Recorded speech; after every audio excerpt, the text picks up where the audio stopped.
Hello and welcome to Love the Darts. Now, we have a very special episode this week. We are joined by a man we all know, a man we all love, Devon Petersen. How are you? Emma Payton, I am fantastic. Lovely to see you. It's been a while, hasn't it? Yeah, it's It's been a been a minute, while. yeah, and a bit. But I mean, I've been watching you take over the world in the sport, and yeah, now you've been speaking to all the top tennis stars, and then now you get a chance I'm to back. I'm back. speak to me. Yeah, Well, we're going to be actually talking about you taking over the world. This is a bit of a passion project for you. This episode is all about dartboard maths. correct. Oh, Mm. yes.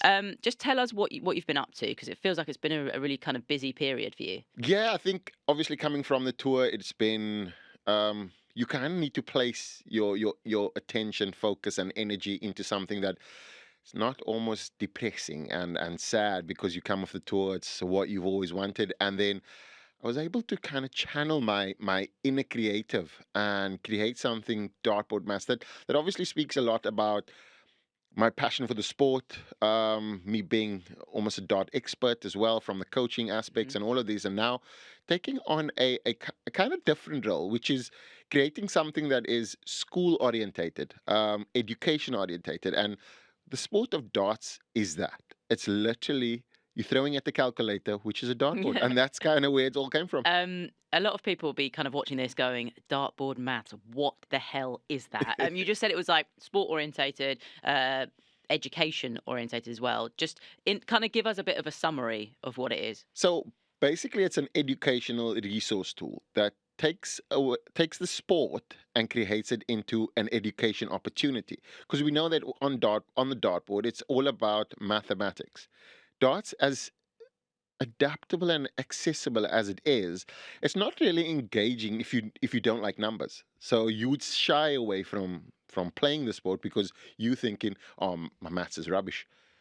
This way, we'll be able to put it in the classroom on the desk in front of their eyes every single day, and they'll have fun with it. So it will change their relationship with numbers and probably engage them in the sport as well. I mean, I could probably do with this because my maths is rubbish. So I'm actually quite scared Don't about worry, playing some we'll of this test you with today. you. We'll Yeah, okay, I definitely. don't need testing. Yeah, and that's the thing though. Those kind of words like testing, exams, and all of those things produce the cortisol that makes you stress and go, "Oh, Yeah. I'm going to be rubbish. I'm Yeah, going to yeah, be rubbish," because nobody wants to be tested, especially in the areas that they're not strong in. I think for some people as well, when they hear like, we're going to be tested on numbers, Ooh, yeah. immediately, and No. and for me on as a dart player as well. I mean, we tested our numbers all the time.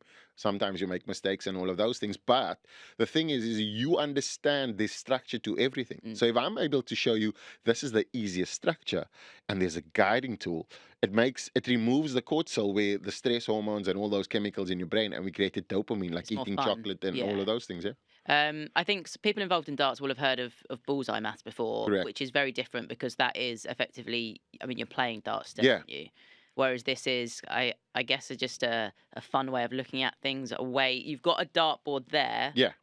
You can show us, but it's not necessarily throwing darts at a board. Yeah, 100%. It's Bullseye Maths is great because it introduces the sport to kids that might not have had that in the curricular activities at the school. The big part of it is it doesn't really kind of bridge into the classroom simply because it takes a lot to kind of manage. Firstly, I mean, if you've got 20 or 30 kids, and then secondly is you need more than one or two teachers to kind of manage that. What we're looking at now is creating an opportunity for them to look at the desk dartboard on a daily basis, use it as a math tool, and then as the extracurricular, they'll understand exactly what they need to do to when they're playing the sport. So yeah, it's a bit of both. Gonna get you to go through things in a minute and maybe test me, maybe don't. We're definitely testing. Will. We're definitely, yeah. Where did it all start? Because obviously, like, you've been involved in the sport for such a long time, but when we were just talking before coming in the studio, you were like, this has been kind of in the works for a couple of years now. I think beforehand, I mean, with me having an academy in Africa and having kids come through there, you see that it's, even though these kids have the talent, it's the mathematics that kind of fail them. So when they're starting at 501, they're throwing at the scores, and now when you're breaking it down and you're getting to the crucial numbers, they fail and I say fail because the challenge with dartboard maths is there's a pattern to everything. So when you're going 81, you know it's 57, 24, 45, 36, and there's no other kind of combination that you can go unless you incorporate other angles to it. But where it's at is those elements. And then from there, I thought there has to be something. And then I started playing around with numbers. And then with my son going to school, starting and in our area, and then realizing every time he's coming home and we're doing maths homework, which they don't really get, but I test him obviously as an involved parent that I am, testing him, and I realized that he misses out on the structure elements because you can go 5 plus 5, and then after that it kind of gets a bit Sketchy. yeah, sketchy, and where he found himself is it was creating a dopamine a cortisol kind of chemical in his brain where he's getting number anxiety. So in the classroom, his test was reflecting that as well. And then I thought, he does love maths. Oh. He likes darts as well. So why don't I combine the two? And because of him, I was able to show him the odd and even on a dartboard, all of these things. So I used it as almost my abacus. So the abacus you buy, it Yeah. gets shelled after 2 months, and then that's it. It becomes an ornament. Now, what I wanted this to be is something that it becomes interactive. And I realized that if I'm taking away the darts because he can't play if I'm not there. And that's the rule, right? Because of the sharp object and him throwing like a wild animal. But but still in that sense, you kind of put it down to how do I engage him in it in a sport that he watches his dad play all the time, and when I'm watching games and all of those things, he's involved as well. So then dartboard maths became a thing, and then we started going, okay, cool, let's do odd and even, and then I started exploring, well, what if I add this? And he became almost the guinea pig to most and every single element of it, even up to the battle deck board game, which is probably the first dart board game that's included in maths that ever exists. So we position it like that, and now he's 6 years old and is able to do double digit maths, Oh. subtraction and addition. So when you look at those elements, we're going to move on to multiplication this year and division. But I think that I would want to be him to be in a position where confidence breeds competence. So what that means is when you're looking at numbers, there's not a fear. So when you have that first engaging with career opportunities, education opportunities, you're looking at, I know maths, and that breeds the confidence, and that becomes a consistent, almost characteristic in your makeup. And I think that that's the reason why I am like I am today, because of the numbers. Do you feel like he's doing better in school because of it as well? I mean, you were saying a minute ago about his sort of like it was reflecting in his, results in class and stuff. I mean, he's Massively. still so young, but Yeah, but I mean, they test kids at a young yeah. age. So you kind of, when he brought the initial couple of tests back, you could tell that he was sad. It was, and it made me a bit worried because I was thinking, if he goes down this route, it means that this could affect his careers, this could affect his education. Starts, It's it just starts early, everything. doesn't it? Yeah. Yeah. And that then settles in, and then he becomes a bit more shy and introvert, and that changes the persona. And he's actually a very flamboyant kid. So I then thought, let me get this right. And within, say, 2 weeks, his scores went from 4 and 5 out of 17 because they do these speed tests on a Friday and all of these things. Yeah, it went from 4 and 5. Just hearing that would scare me. 4 and 5, and now it's gone to 14, 15, 16. Wow. He's not got the perfect one yet, but we work on it. So now he's able to do it because he understands the structure, he understands how it all moves and what all the placement is. So yeah, I'm really excited for it, and I'm sure that a lot of parents and grandparents and teachers are obviously in the same position, because when you're trying to teach your kid, you kind of have to teach them on their level, not on what your level. And if you are fearful of numbers, they'll be as well. Well, so that's the thing. I mean, you mentioned different age groups there, different generations, but I mean, is there an age group that it's kind of targeted at? So basically the theme around it is targeted at young kids, so from the age of say 4 till about 12, 11, 12, in those, because find that that is the foundation phase where you kind of building on. After that, it becomes trigonometry and all of those other things. But That's a little bit tougher for you. You can yeah, work that out the next couple of years. correct. Yeah, but I think that where we're at now is we want to make sure that kids are equipped with a competency within the core maths, so that that builds on the foundation for the future. So in business, it's very much the basic maths that you need to kind of understand. I mean, we get into fractions and all of those things, which we'll then add onto this pack. But where we're at right now is the age group. It's geared at 4 and 14, but it's for everybody that needs it. So basically, if you want to enjoy maths with your kids, want to enjoy maths in classroom with it as a teacher, or you just as a grandparent want to get something for your kid and you're investing in their future, it's the perfect gift to give. So where are you at with it being a gift and with kind of people getting on board with it? Because obviously you've been doing this at home with your son. Have you been into classrooms? What's the what's the kind of next step in terms of expanding?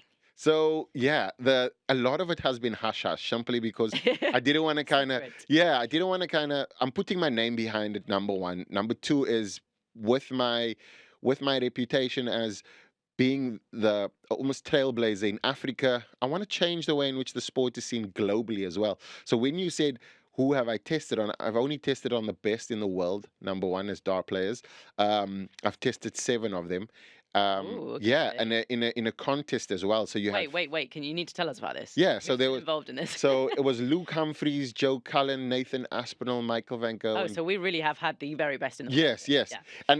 And looking at these players as well, you look at the way they throw, how quick they calculate, and all of these things, and you realize how great they are at the cognitive recall and the pattern maths Mm, because it was 15 questions at combinations that they're comfortable with, right. but I've removed some of the numbers. So, for example, it will be if you had 170 left and I went 60 plus what plus bull equals Oh, right. 170. Okay. So I'll remove it in that way. And what, but it's obviously not 170 because everybody knows that. So Even I know I that. know we joked about that earlier, but yeah, the thing is what that showed is they were at different levels in the speed and the accuracy. Some of them were at the lower end, like 58, so they had a minute. So that makes on average about 4 seconds a question. And then the quickest was Dirk van Dievenbode finishing it in 23 seconds. And that blew my mind because I know the answers and I don't even get it in 23 seconds. So, you know what I mean? So you look at that levels and then I went not steps down, but I mean into the classroom, grade 4, kids that were challenged by the maths concept and core math skills. Also, they in globally they have the systemic exams that everybody does. That's general, just to check at where the country is at with ranking in the maths.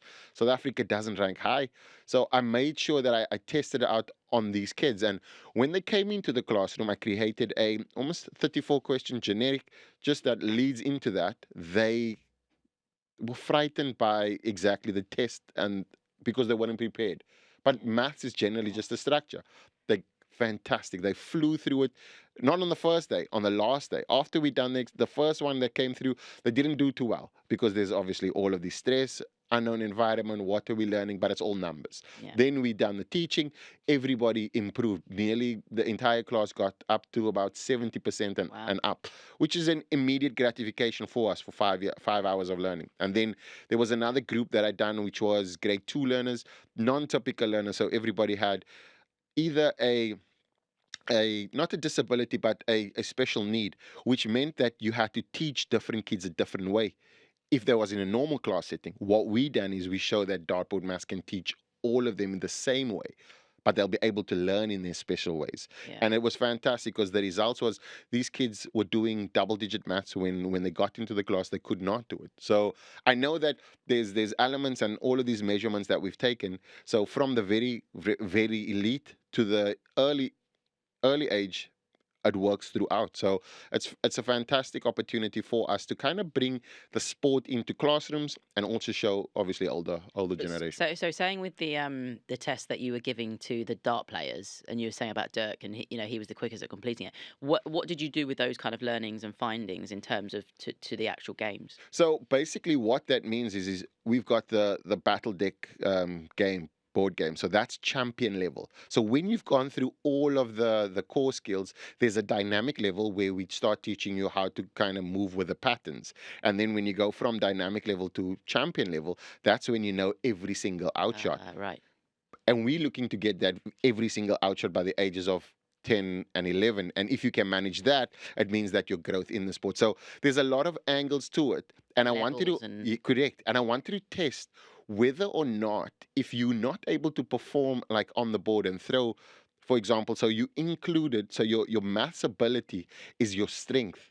Which is, as a dart player, is your strength as well. But you just add it on with the technical ability and your accuracy. But if you have the core, which is the platform, you can still compete with Battle Deck. Okay. Can you show us some stuff? Let's show go. me how it works. Yes. So what we have here is in a pack you get a desk dartboard, which is where all the action happens, and then the tokens over here, which is magnetized. They come in different different variables. So we have the counters, which is normally your introduction to, if you call it the start of maths.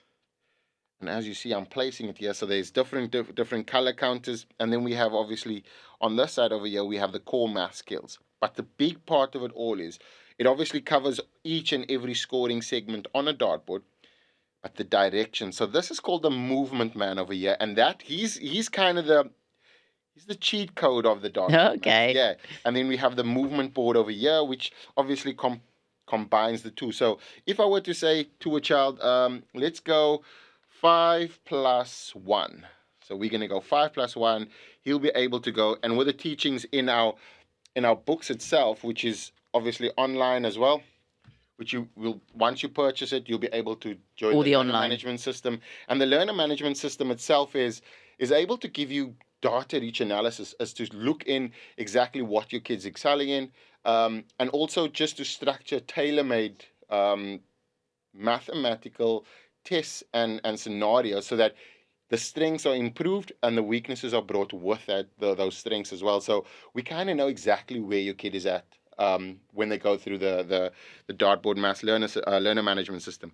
So what I'm going to show you a quick addition. So with a direction, we only need one movement. So the movement man has 2 directions. So it's basically maths in 3 ways. So you find out what the biggest number is. You find out what the rule is, so that will tell you the direction, and then the direction will give you exactly which way to move. So for example, 5 is the biggest number, the direction is to the right, which is because it's plus, and then 1 is the movement. So we're going to go biggest number to the right, and then that becomes how you start to teach maths. So now we find 5, we jump 1, and 5 plus 1 is 6. Or you can just go count on the counters. Then when you're doing double-digit maths, which is the real opportunity for them to actually show, and this can be taught to anyone, right? So for example, if we're going 37 plus we'll call it 22, you give that to any kid starting school, they'll struggle a bit. They'll big numbers, yeah, it's tough. It becomes challenging. So what we're showing them is, because of the direction, because the movement man shows you that it's plus is to the right. So now we go on the unit number, it's to the right, and on the 10 number, it's down. And 37 is the biggest number. So again, we split it up into 3. So it's the biggest number, 37. So we mark that. That's your starting point. The addition shows you it's to the right and down. And then the numbers obviously just split it up in the direction. And this is all obviously shown on tutorials as well.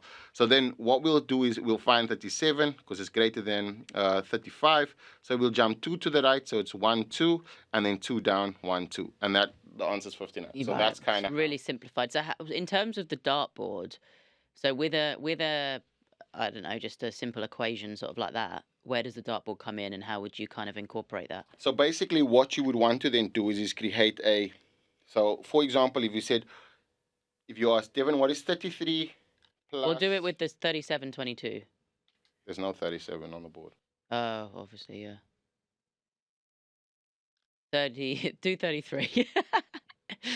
So now you have the different tokens as well. You have the single segments, you have the double segments, and you have the treble segments. So now we're going to go 45 plus 33. 45 is the biggest number.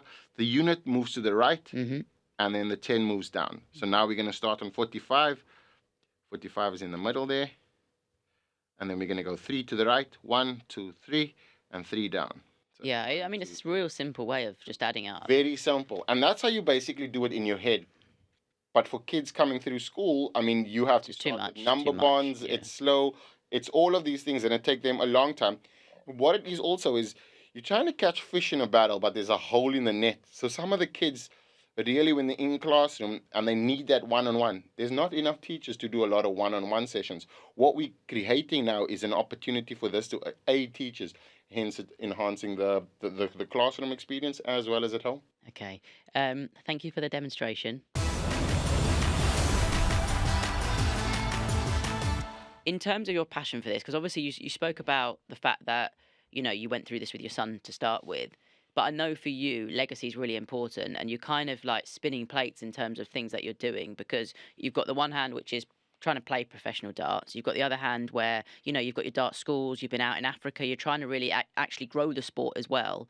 And then you've got this as well. It's like so many different things going on. I think it all, obviously, every part and pathway that I do take, it involves the sport of darts. It's changed my life, and I think that where I'm coming from is, if I can impact from a grassroots level, the future, then there's no boundaries on what you can achieve moving on to the future. So whether you leave the dartboard maths with just the education side, whether it intrigues you and you move on to play the sport as an inter-school level, or made it through to the JDC and then become a PDC pro and then do a Lukletela from as a kid from Africa. I mean, all of these things become a possibility, but it has to start somewhere. And it will be a great initiative for it to start from Dartboard Maths, because then it means that it's a very start, like the early start. And Luke has been playing since he was 2. Now, you look at Luke standing on the stage right now, everybody's like, oh, he's so young. He's got 15 years experience. You know what I mean? It's not like he's grown up with the sport, so he doesn't know what fear is. He knows his outshots. He knows all of these things through maths. You look at kids that come into the sport, start to learn and understand what the patterns is, and their maths start to go through the roof, because it's all about structure and just making sure that cognitive recall is present. And this is what Dartboard Maths does. Tell everyone when it's available and where they can get it and what they need to do. So what you'll have to do is go to www.dartboard-maths.com, and it will be for pre-sale right now. I think all the deliveries happen within October, but there's going to be a lot of things coming through. You'll check the social medias. My social media as well will be buzzing with it. You won't see any of the pictures with me anymore. It's always going to be about Darty as well. Yeah, so Darty the Dartbot, he's going to be the mascot as well, and he's got a few friends. I call them the Maths Avengers. Simply just bringing all of these elements into play, making it playful, making it fun, but making it engaging as well. Yeah, Maths Avengers, I like it. Thank you so much. That was brilliant. I need to brush up on my maths, but I'll use this for sure. Don't worry, I'll send you one in the post. Yeah. Devon, thank you so much. A little reminder as well, by the way, we've got a brilliant podcast coming out very soon with Devon, looking back on his career, looking ahead to the future as well, with everything that's going on. Yeah. So make sure you have a little look for that podcast that's coming out. And before long, we will be back with a podcast looking ahead to the World Grand Prix as well. So look out for that everywhere you get your podcasts.